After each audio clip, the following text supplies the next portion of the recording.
Electrocast. Knock that fire down, 19. Copy, Captain. Let's move. ABC Thursdays. Firefighters, we're family. Station 19 is back for its final and hottest season yet. The subject has explosive chemicals. Get down! With fiery romances. You're the love of my life. And Andy is finally in charge. I'm gonna be the best damn captain the station has ever seen. Station 19. All new Thursdays, 10/9 Central on ABC and stream on Hulu. Hold on to your butts. We are changing the course of history as we see it. That is what Wesley demands. Now this affects Iris. Iris, where are you? What you feel only matters to you. I do not entertain hypotheticals. The world as it is vexing enough.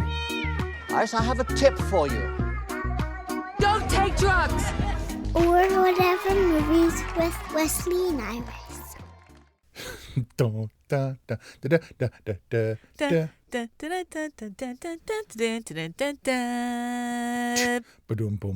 What up, and welcome to Or Whatever Movies. My name is Iris, and I am here with my older brother. Hello, my name is Wesley. Today we're talking about a movie from 1984. You guessed it, Beverly Hills Cop. Now available on HBO Max. Do you remember when we were in Mexico or something, the guy carved our names with a little wire saw out of brass rings? Totally. And they turned our fingers green. Do you remember that? Of course. He spoke Spanish, and he had never seen our names, I don't think. Mom wrote them down, and he said, Wesley. Iris. Well, Edis that's not a name foreign. No, I get it. Spanish but speakers. Edis is not how you would ever pronounced it. Correct. You were parodying Balky, right? Yeah, how dramatically Serge pronounces it. And then he's like, this is my friend Serge. And he's like, Serge. You know, that might not have been until the third movie. Does Bronson Pinchot speak like that? Or is Balky his like... Not at all. Balky was an affectation too, which would be unacceptable nowadays. Yeah. But supposedly he improvised that scene on another movie that he did. And they were like, can you just improvise something? Because an actor had left. And he was like, yeah. And they're like, wait, do more of those. And on the strength of that, he was referred to the Beverly Hills Cop casting director. To be Serge. You know, Serge. I don't know if it was like subconsciously implanted Inception style in my mind, but I like espresso with lemon. Yeah? Yeah. It's good. You should try it. So who else affects a funny accent in this movie? Damon Wayans. Yeah, but Eddie Murphy does the same accent when he goes to talk to Victor at the country club when he tries to get in. Oh, right. But then he mocks the other Beverly Hills Cop, the black Beverly Hills Cop. We're not going to fall for the banana and the tailpipe. It's because it's so great. I mean, it was like, talk about an expert mimic. Eddie Murphy, are you kidding me? That had to have been improv, right? Yeah, a lot of it was. Here we are reviewing Beverly Hills Cop, and this is on the strength of our Eddie Murphy songs. Yes. We reviewed Coming to America, the original. And here we are because I said, and I'm regretting it a little bit now, that Coming to America, which you regarded as one of your favorite Eddie Murphy movies, I called it the old school to Beverly Hills Cop's Hangover. The Hangover. And so now I'm here to defend Beverly Hills Cop in all its warty 80s glory. Yeah, you basically said Beverly Hills Cop is the best movie ever. I didn't say it's the best movie ever, but it is consistently ranked on lists of movies you need to see before you die. I think adjusted for inflation, the gross of this movie puts it third behind Star Wars and some other junk and The Godfather or something. It was the most successful R-rated comedy of all time. It was The Hangover for the early 80s, mid 80s, and that record stood until The Matrix Reloaded. What? I watched this movie. I loved this movie as a kid. I watched this movie and enjoyed it, but it's really not that special. Like Coming to America, which has other set pieces, other funny things and gimmicks, Beverly Hills Cop is a pretty straightforward cop drama, as it was intended to be, until you get Eddie Murphy improving the hell out of it. There are supposedly hundreds of lines gone unused, hundreds of takes for this movie because people could not stop cracking up. You could see it when he's doing the super cop scene, when he's doing the thing. They're not just cops, okay? They're super cops. I don't know what and you can see Taggart pinching the bridge of his nose, and he's trying so hard not to laugh and ruin that take. And supposedly Judge Reinhold is like pinching his leg as hard as he can to not laugh and ruin yet another take.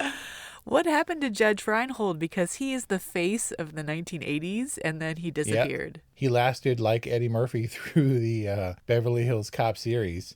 So unfortunately, Serge comes around again in Beverly Hills Cop 3, and that's what I was tying it to, because we talked about the John Landis, Eddie Murphy movies that we love, and John Landis came back and directed Beverly Hills Cop 3, and it just completely fell apart. Somehow all the magic is washed away entirely, and Serge is cartoony, and Axel is cartoony. It's really terrible and disheartening. You know what? Maybe this is a more apt parallel for the Hangover franchise than you think. Maybe because you think 3 tanked and 2 is just kind of middling and is there. I also would liken it to Lord of the Rings, except for Lord of the Rings only got more successful, and Return of the King ultimately won Best Picture, when in my personal opinion, they steadily declined in quality. I mean, take the beginning of Beverly Hills Cop, originally written around Sylvester Stallone, where his buddy was going to be the same, but Jenny was going to be his love interest. And he wanted it to be dark and gritty. And they were like, no, but funny. And he's like, no, dark and gritty. And they were like, no, funny. And he's like, no, I'm leaving. And he went and did Cobra with some of those same ideas.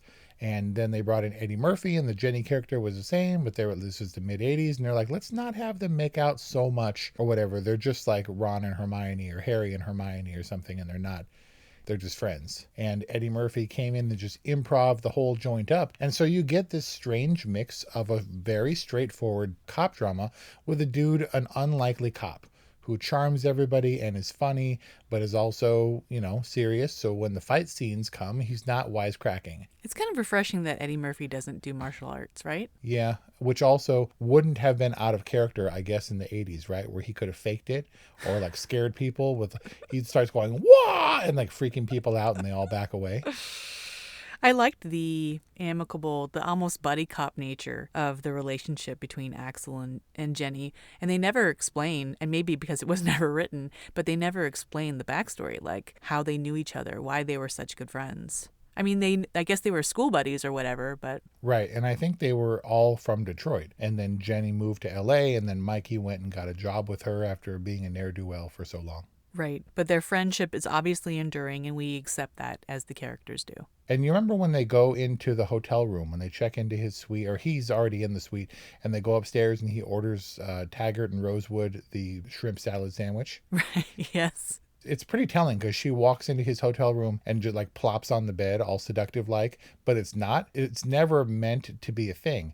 In my wholesome childhood imagination, watching this movie countless times, I was never like, was there a hint of romance between them? Nothing, because there wasn't. Because it was so platonic that they were so comfortable with each other that there was never a question. You never questioned it. Obviously, they'd been friends since they were little kids at Hogwarts or whatever.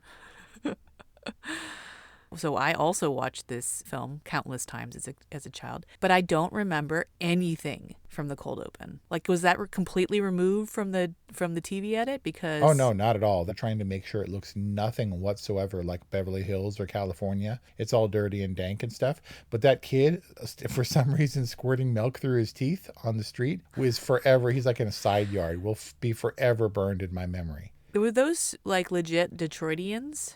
Oh, yeah. They were extras on the street.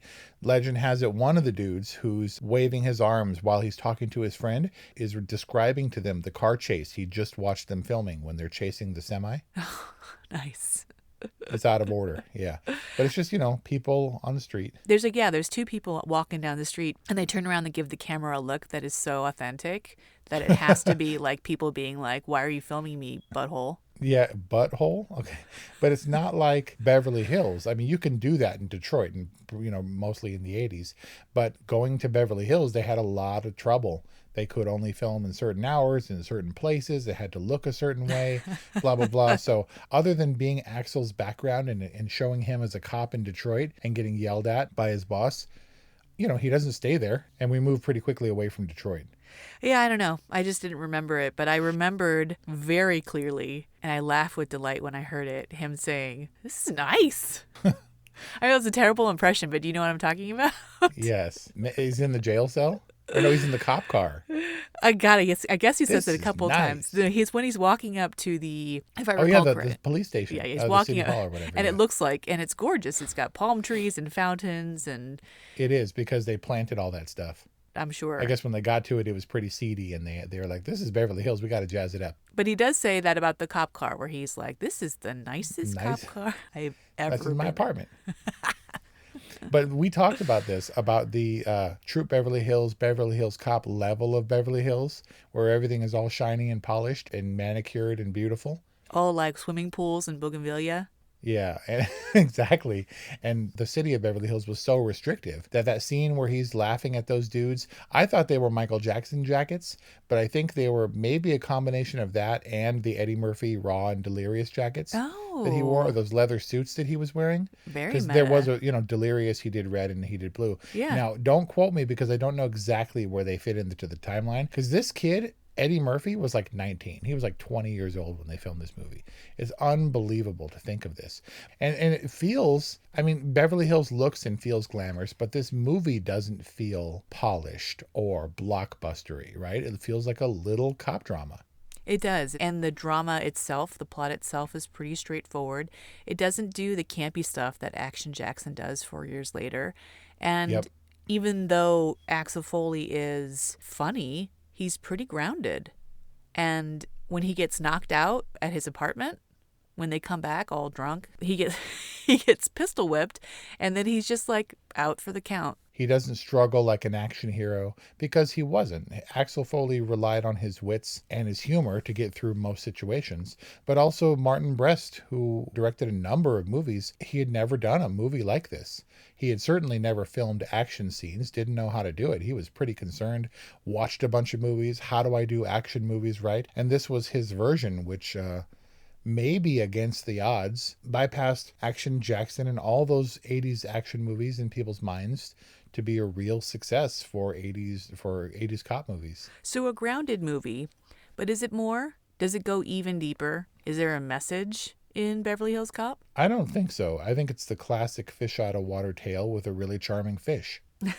I mean, as platonic as their relationship was, Axel and Jenny, I wasn't looking for any trace of romance. Neither did I really care or fully understand as a kid what was happening with Victor Maitland. He was a smuggler, and he had the bearer bonds that got Mikey killed, but also he was a drug smuggler. And if those tied together, and he was an art dealer, which I guess was the front, I really had no idea what was happening behind the scenes. Yeah, I guess, I mean, how many kid favorite movies? How many movies have we reviewed from our childhood? Beloved movies from our childhood? I mean, at this point, a handful. And I think it's clear that when you're a kid, you're watching for performance and whether or not these characters are engaging or funny. And you can kind of care less about the plot, if you understand it at all. And even the humor, it's not about any underlying messages or like the bite of the humor. It's like, did they deliver it in a funny way? But I think that this movie it certainly doesn't hit anybody over the head, but it's dealing, I mean, the whole premise is based on, you say it's fish out of water, and it's fish out of water because it's a black detective from Detroit in a white cop precinct of Beverly Hills. Like the whole foundation of the movie is set on racial juxtaposition and criminal juxtaposition, like a wealthy white criminal versus the minority criminals of Detroit, and how Axel is completely functioning on a basis of loyalty to his friend, and he just kind of happens to have a detective background. Like there's stuff going on underneath the surface of Beverly Hills Cop. Yeah, but it wasn't really meant to be a juxtaposition like that. It was a standard white guy cop drama, a Sylvester Stallone actioner. And when he left, it incorporated some of those elements, probably largely due to Eddie Murphy. I know that Martin Brest was very uncomfortable with some of the racial stuff,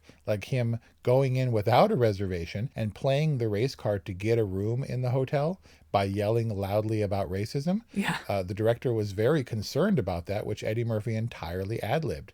Maybe not entirely, but he definitely didn't expect him to yell, as long as they don't sit in the Beverly Palm Hotel, because there's no N-words allowed in there, really loud. And he wrestled with himself about whether or not to keep that in, and ultimately he did. Because I think when Sylvester Stallone leaves the hole in this white dude cop movie and Eddie Murphy comes along, he is the king of plug and play. He can make it into something different, and he fills a hole in the way that you didn't expect him to do. Please don't use that as a poster quote. It sounds wrong. Life is hard, but finding a really great podcast makes the days go by so much easier. Hi, my name is Blue Telusma. I'm a writer, an emotional intelligence coach, and the host of Humanize with Blue Telusma, a podcast where we believe that when you humanize everyone in the room, a great conversation is almost guaranteed. Join us every week here on Electricast as me and my guest co-hosts unpack big topics and interview even bigger personalities with a sense of humor and a dash of mischief. If you're looking for a new best friend in your head, we've got you covered. Electricast. So you don't feel like racism plays in at all? I think it does, but it's a byproduct of Eddie Murphy being in the role. I don't think this movie came at, you know what we're going to do? We're going to tackle the issue with the whiteness of Beverly Hills and race relations. I don't think that's a factor. I mean, maybe not going in now that I understand the backstory that this was actually developed with another actor in mind. And Eddie Murphy brought his particular sensibility and flavor to the film. Was it a new concept at all that rich people are crooks, or to explore criminality of the rich? Well, maybe there was that level of entitlement. There comes with this otherworldly Beverly Hills is better kind of vibe. But yeah, white collar crime is something that Axel, I don't think, ever really got into. This idea of an art dealer beyond suspicion, beyond reproach. Beverly Hills beyond the idea that there would be a criminal underworld. Yeah. And the hard scrabble cop from Detroit is there to expose it. Right. I mean, is it convenient? Does it service this movie? Or do the ultra rich white collar criminals supply all their security detail with fully automatic Uzis to guard their compound? Everybody had a machine gun. Well, you got to have the final showdown. Yeah, right. But I'm not sure that that's actually happening. And what blows my mind is the context and how I never made this connection. That mansion, this doesn't matter to you at all. Same mansion used on this like remote isle in South America for Commando, with Arnold Schwarzenegger running around blowing away mercenaries in South America somewhere. Val Verde, I think. Same mansion, but this is Beverly Hills. Interesting. I wonder if it even is in Beverly Hills. Probably not. I don't know. To imagine Beverly Hills already expensive enough. You got to be quite an art dealer or an arms dealer or a cocaine dealer or something to have these sprawling grounds where you can't. It's like, okay, you're over there by the bathhouse or the sculpture garden or something. You can't even place yourself like geographically pin down your own location because it's so huge, this estate. Right. It is gorgeous, though. All right, I have a question for you. I'm ready for questions regarding this movie. Well, this is a general cinematic question. Why, when somebody interrupts a fancy dinner or lunch, does the luncheoner always introduce their guests to the intruder? It's civilized. Come on, have a little class. I thought you were going to suggest, why does everyone stop and put down their forks? Or why does the violinist in the corner stop to listen to the conversation? Well, it's pretty clear why everyone looks at Zach after he gets thrown over the buffet table. By the way, talk about blowing minds. Do you know who Zach is? Yes, I do. And until Breaking Bad, he was always... Zach is his name? I didn't know. He was just henchman. He was the guy who popped Mikey. Exactly. Yes. None other than Jonathan Banks. The amazing Jonathan Banks, who we all love without reserve, was gross and slimy in this movie. And you hated him so much. And somewhere something happened. He had some kind of throat issue. Like, Mike sounds nothing like this Zach guy. Well, he got considerably older, but I stared at his face for an hour and a half watching this movie and was like, who is that guy? And then was like, what? And the lady who played Jenny, whose name... I cannot think of anyone who was in such a high-profile movie to have nothing really land after that. She consistently acted until something like 2005 and then disappeared. I loved her little sweater dress. Yeah, but she exists solely in this movie for me. Huh. It was like Elpidia Carrillo in Predator. She lives there. She's in the jungle where Dutch and crew are hanging out. And then she shows up in The Tax Collector, and I was like, what? These are people not like Carrie Henn in Aliens, who played Newt, who was like, no, I'm leaving, or Charlie Bucket, who went off, Peter Ostrom, who went off to be a dentist or whatever. This lady acted a bunch and never showed up in anything else that I saw. Yeah. I'm looking at her filmography right now. Pretty random stuff. And I mean, I did see some stuff she was in, but I never recognized her again. And maybe that's the strength of a good character actor. I don't know. Well, she had her day in Beverly Hills Cop. She's a great Jenny. She's a great best friend. She's a great buddy pseudo cop. And she doesn't ham it up. I mean, she has no place running around in her kitten heels and her sweater dress, but like, you know, she doesn't get in the way. I mean, aside from Taggart and Rosewood doing the on the shoulders routine, everybody's straight man to Axel Foley, right? Who isn't all that quirky. He's not quirky, but he's sharp and he's funny. I mean, if anyone's comical in this, it's Victor Maitland. But who played Victor Maitland, please? Played by none other than Steven Berkoff.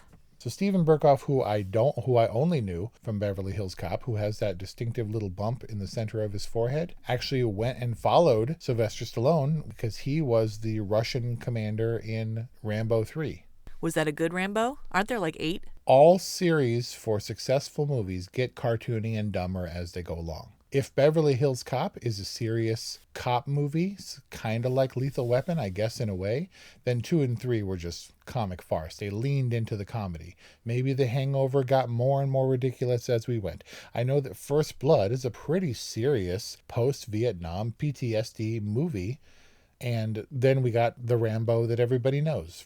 Rambo, First Blood Part 2 and Part 3. It goes off the rails. But we're talking about an origin story. We're talking about the first time we see Axel Foley and the best time. You know, this movie has a lot of very well-known scenes. I don't know how, but I forgot about the banana in the tailpipe. Is that the best scene in Beverly Hills Cop? How could you forget about the banana in the tailpipe? No, I mean, I remember it because this is before I could drive. And I remember thinking, when I get a driver's license, I'm going to try this on somebody. I hope nobody tries it on me. Does it work? Has it been Snoped? I have no idea. In the script, I know it would probably work is if you block the entire exhaust pipe, because the scene originally, as scripted, called for a potato. Oh, potato in the tailpipe. Yep, which sounds way dirtier for some reason, even though banana is pretty phallic. Potato in the tailpipe sounds way grosser. But I guess they got to a stage in scripting, or logistically speaking, so they're like, where is he going to get a potato? Like, is he storing hey, I'm going to make a stop at the store to get a potato. So they needed something he could grab from the buffet, and bananas was it. Speaking of phalluses, he literally talks about it being okay to get a boner while on duty. You're talking about the strip club scene? Yeah, which was so unnecessary and so 80s. Come on. I mean, it was 80s in that you could do anything you wanted in a comedy because you weren't concerned about the rating. Yeah, so let's just throw some boobies in and have a random, very convenient strip club robbery? Yep. Well, it was an adult movie, right? I don't think this movie was meant for kids at all, even though all the kids I knew watched it. But this was also a time that fizzled out in the 90s when the internet came to prominence, where in order to see boobies, it wasn't as easy as you think. Movies were a real outlet. You'll notice that in the 90s, the devoted sex scenes really dried up. There was no real need to be salacious. Are you saying because everyone got their porn fix online? That's really weird. I'm saying that you could access it, and movies weren't exactly, it didn't rely on that to get eyeballs on the screen or boners in the jeans. Is it okay to have a boner while you're on duty? I don't know. I've never been a cop. That was the first time we actually saw Axel throw down. Before that, he was hanging on to the back of the truck, and he was using his wits and pretending to be like customs. I don't even know if he did that at that point. But that was the first time he actually, he's like, no bullshit this time, and goes and has Taggart cover the other guy and does his little shtick to get close to the guy. But then he throws him over his shoulder, and he throws down. I guess. I mean, Taggart is like the least subtle, I'm gonna go cover this guy in the corner kind of a guy. Well, so were the robber dudes. They just looked like a robber. I mean, I think they were Robber 1 and Robber 2. Did you know Damon Wayans is credited as Banana Man? How does Damon Wayans fit into the Wayans family? He is he's not the eldest brother, that would be Keenan Ivory, but Damon Wayans was positioned to be the breakout star. In Living Color was built around his comedic talents and was going to be a platform for him. As a matter of fact, Eddie Murphy recommended that he be cast in Beverly Hills Cop because he said he was one of the funniest comedians out there and that Damon Wayans is the reason he stopped doing comedy. He's like, there's so many up-and-comers, and there's this kid, his name is Damon Wayans, and he's amazing, and that's the reason I'm not out there doing stand-up comedy, because he didn't have to. Of course, he had his full-fledged movie career. And then somebody might have stolen the spotlight from Damon Wayans in Living Color. I'm guessing you're not talking about David Alan Grier. I am not. Jamie Foxx. Nope. Jennifer Lopez. Well, definitely, but I think that was, people could still be like, Jennifer Lopez was on In Living Color. Oh, Marlon. Nope. I'm talking about the breakout star who was Jim Carrey, who auditioned for Saturday Night Live, inexplicably didn't get on that cast, and was like, I'm going to go to this little urban upstart show in Living Color. Wait a second. Are you talking about Fireman Sam, or what's his face? Fire Marshal Bill? Have some respect. Fire Marshal Bill was the breakout star of In Living Color? Well, Jim Carrey in general, no one can mimic like Jim Carrey. Except for Eddie Murphy? This is like a Rocky Marciano and the other boxer conversation. Joe what does Louis? He say? Yeah. Whenever anyone brings up Joe Louis, they always got to bring up Rocky Marciano. I'm assuming because Joe Louis was black and Rocky Marciano was white. All Rockies are white. If you're a white rocker, you're a rocker. If you're a white boxer, you're Rocky. And if you're a black boxer, you're Sugar. I totally strung you on for that Jim Carrey piece. That was good. Whatever. Beverly Hills Cop, dude. Is this another review-proof Eddie Murphy movie? I feel like it doesn't matter because I, like you, saw this endlessly growing up, and watching it again, I'm like, it's not necessarily that funny. It wasn't played for laughs. It also wasn't played as an action movie. It was a little cop drama who had this centerpiece, this effervescent centerpiece in Eddie Murphy, who carried the movie and really brought something fresh to it. But other than that, was pretty procedural, right? Kind of dry, kind of boring. I wouldn't call Victor Maitland a delicious criminal. I think that Jenny was fine. Mikey was out of the picture pretty quickly. Inspector Todd, I guess, was funny. And you had early Paul Reiser in there as a sidekick, but all that fell away with Detroit. And really you get Eddie Murphy, who I think elevated this material. You always talk about, oh my God, Will Smith turned down The Matrix. That's crazy. But I don't know if it would have been the same. I don't know that Beverly Hills Cop with Sylvester Stallone would have been an enduring hit from the 80s any more than his subsequent movie Cobra, which was based on his take on Beverly Hills Cop was. It's kind of one of those forgotten movies. But I think this was Eddie Murphy's first real starring role, where it was just him. He's front and center and solo on the posters, Beverly Hills Cop better than Golden Child? Yes. Golden Child is a curiosity and had cultish villains that Beverly Hills Cop was supposed to have that ultimately went into Cobra. I'm talking about this movie Cobra, and nobody listening to me except the ultra nerds have seen it. Yes, I guess that makes me not an ultra nerd because I have not seen Cobra. And I was just wondering, actually, what that In Living Color trivia was like doing in your mind, like in some dusty cobwebby corner of your mind, just like waiting for its moment to come out. Well, Jim Carrey is a huge star. In the 90s, the highest paid actor in the world, and one of the most obviously talented performers. You can be like, oh, Brando goes all methody or whatever, but nobody can really do what Jim Carrey does in the same way that he does, right? And to be able to leverage his ability into fame, he was a counterpart to Eddie Murphy during the Nutty Professor days, where Jim Carrey was also doing his zany physical comedy. But you ragged on him in Sonic the Hedgehog. Now available on orwhatevermovies.com. Because by then, the Sonic shtick had gotten old. Watch Beverly Hills Cop 3, which came only about 10 years after the first one. There is reportedly a Beverly Hills Cop 4 in development. I mean, you say that for a long time, but apparently on the strength of the Eddie Murphy Sons and coming to America, it's an inevitability at this point.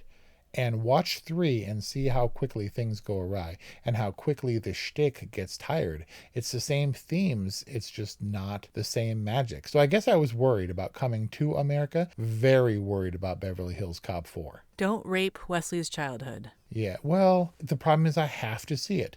All the Terminator movies, all the Jurassic Parks, I just have to see them. And so when Beverly Hills Cop 4 comes along, I'm like, well, I gotta see it. And I really hope, but there's such a fine line. So as a standalone movie and in a vacuum of time, what is your rating for Beverly Hills Cop? Defies ratings. Do you need to see Beverly Hills Cop? No. But should you, in order to get a firmer grasp on the 80s zeitgeist and what made a wildly successful, not flashbang kind of movie? Eddie Murphy it's all in his personality. And yes, there are machine guns and there are fights, but there are no explosions or anything. Everyone else, as much as I love these characters, is fairly unremarkable in the pantheons of cinema history.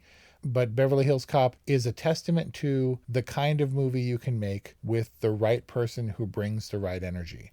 This is him being collaborative and effortlessly funny in a way that brought something new and better to a movie that otherwise may have been forgotten. I, like Beverly Hills Cop, is it a totally? It's one of my totallys. I have nothing but fondness for this movie. It just is a very solid, fun movie. Watching Beverly Hills Cop is like watching lightning in a bottle. It's essential to understanding Eddie Murphy, who is essential to understanding cinema, especially 80s and 90s cinema.